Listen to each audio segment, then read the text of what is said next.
পুজো মানেই প্রচুর শপিং, খাওয়া দাওয়া, ঘুরতে বেরোনো আর প্রচুর আনন্দ। সো হ্যালো এভরিওয়ান, আজ তোমাদের দেখাবো পুজোতে কী কী শপিং করলাম।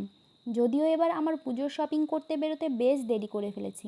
ভেবেছিলাম পুজোর সমস্ত কালেকশন হয়তো বা সোল্ড আউট হয়ে গিয়েছে, কেননা আমরা পুজোর মাত্র দুদিন আগে কেনাকাটা করতে বেরিয়েছি।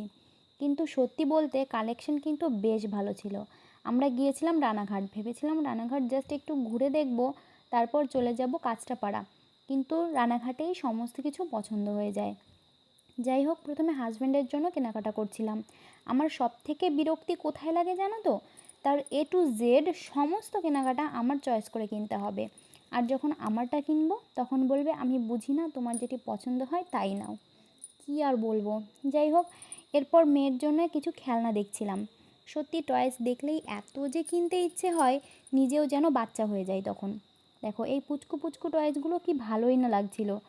এখান থেকে শ্রীনিকার জন্য কিছু টয়েস কিনি। এরপর চলে যাই হাজব্যান্ডের জন্য পাঞ্জাবি কিনতে। সত্যি পাঞ্জাবির কালেকশনগুলো এত ভালো লাগছিল, ভেবেছিলাম একটা কিনবো, কিন্তু দুটোই কিনে নিয়ে আসি। যাই হোক, ওই দিন আমরা প্রচুর হাঁটাহাঁটি করেছি আর খিদেও পেয়ে যায়।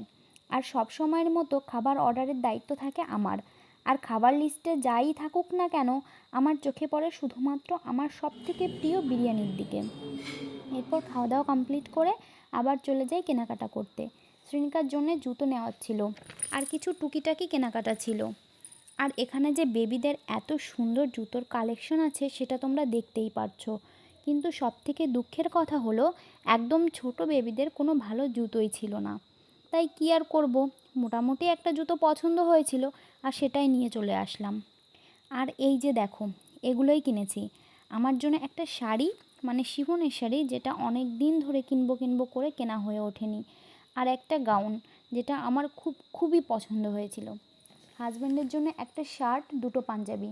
আর ওনার আরও কিছু কেনাকাটার ছিল, যেগুলো পছন্দ হয়নি, তাই কলকাতা থেকে কিনে আনবে।